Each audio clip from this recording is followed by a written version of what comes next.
Let's recap the past 2 weeks, shall we? My Incredibles video blew up, and then I got too busy with life stuff to really be able to nail down a follow-up video. Surely, things will finally calm down now. Oh right, we're in Villain Vibes season. I guess it won't. What is Villain Vibes, you may ask? Well, to explain that story, we'll have to go back to the beginning. The very beginning! I love villains. Ever since I was a boy, I always had a fondness for the villains of fiction, how they carried themselves, their stories going through, how much they enjoyed the actions of being a villain. And I think I can find the exact point where all of this interest started, because there was one story that rewrote my brain chemistry and really put that seed in my mind of, I really vibe with the villains. I really love these guys. And that film, as you can tell from the title, was Megamind. I watched this movie so many times as a kid. I watched this bootleg CD more times than I can count. I watched this during a freaking tornado where all this shit's getting thrown around the yard, no thoughts, head empty, the power's out for like a week. I am still watching this on a portable DVD player so many freaking times. And looking back on that film more than 15 years after the fact, I can confidently say Megamind was the origin of Villain Vibes for me. My interest in looking at villains from fiction, this was where this all stemmed from. Without Megamind, I would not be here making these videos. I would not be here today. So I am forever grateful for Will Ferrell and DreamWorks for this freaking dumbass movie from 2010. Because everything, and I mean everything that I find appealing about the villains in fiction can be summed up by the story of Megamind. And that's what we're gonna look at today, because what is good, folks, and welcome back to the Villain Vibes. And today, we're looking at the absolute peak villain vibes. That is Megamind. The thing that makes Megamind such an iconic villain, it's his showmanship. It's the way he carries himself. He's somebody who enjoys being the villain of Metro Man's story. He plans out the battles with Metro Man on a minute detail, from every crazy overarching scheme to the outfits that he would wear to the soundtracks that he would blast. Everything, and I mean everything, is a performance to him. In all of his losses, they're just minor setbacks. They're a chance to experiment, to rethink some things and try something new, come up with a new game plan. Megamind is a true master of his craft and villainy. It's about the pageantry, the sheer love of the game that he takes the most pride in. It's what separates the common dime store villain of the week to a proper super villain. And that's what I love the most about him. Megamind, at his heart of hearts, is a theater kid. And that's not an insult. I don't mean that as an insult. This man is extra as hell, and I love him for that. That's why I find him as interesting as I do. But there's a deeper side to him. I say he's a theater kid because at the end of the day, all he's doing is just playing a role.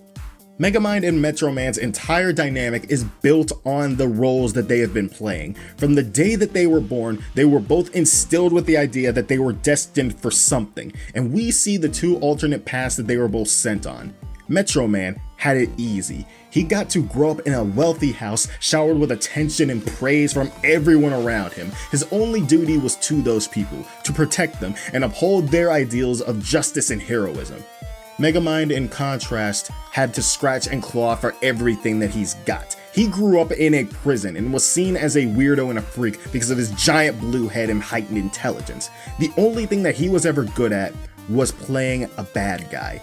So he doubled down on it. If he was going to be the bad guy, then he was going to be the best at what he does. And so they spent their entire lives battling it out with each other. Metro Man as the people's champion, the defender of Metrocity, and Megamind, well, he's just the incredibly handsome evil genius and master of all villainy. His one true nemesis.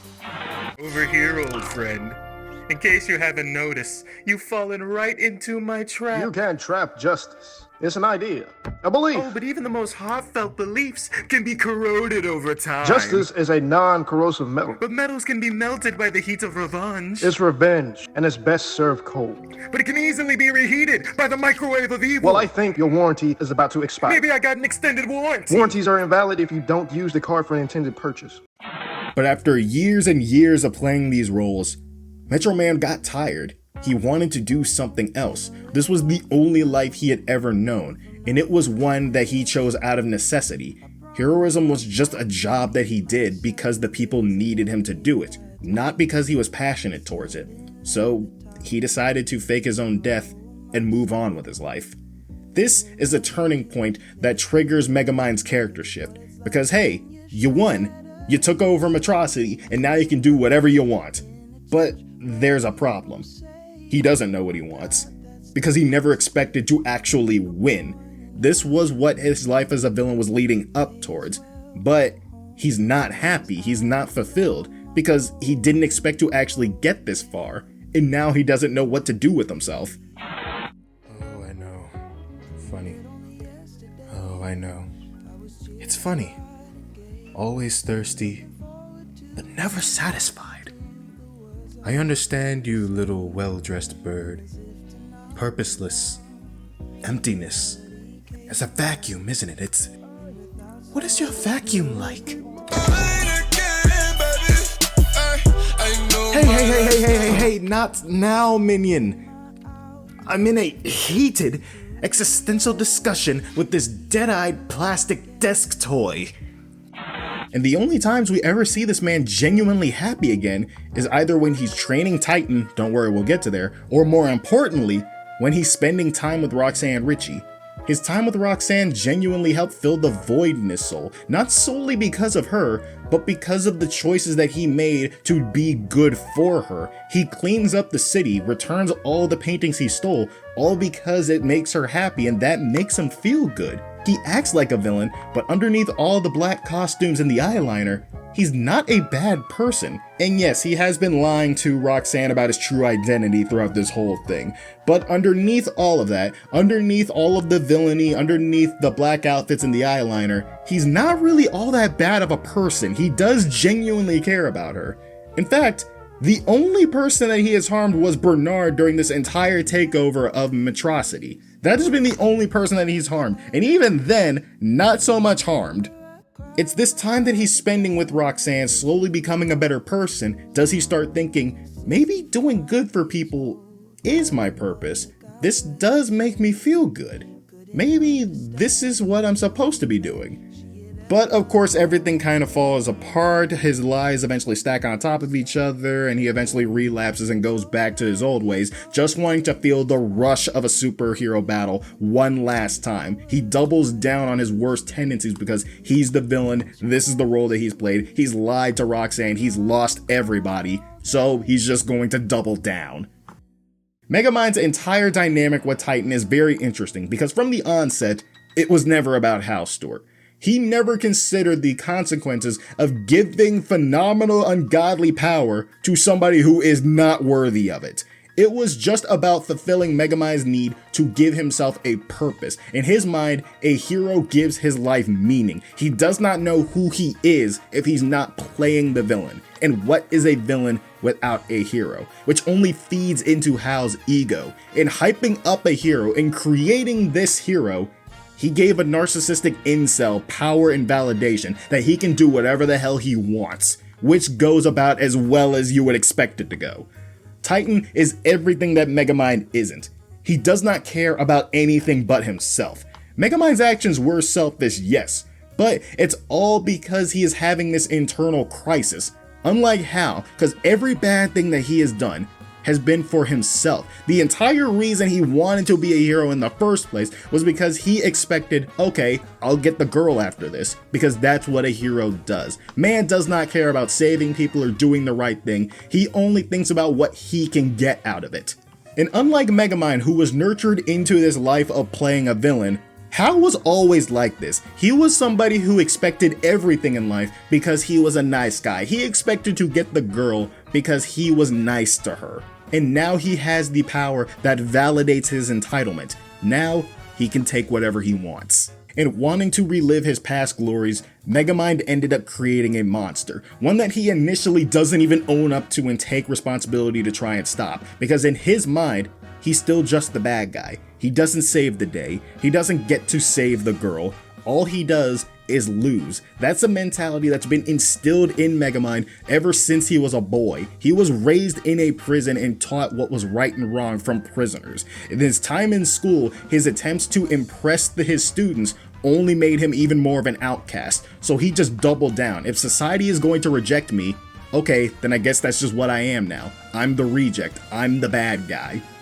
But everyone has a greater purpose in life, even when you don't fully realize it yet. That thing that gives you meaning, that gives your life passion. For Metro Man, it was dropping tracks on SoundCloud. And for Megamind, it was doing the right thing and doing good, while still putting up a hell of a show along the way.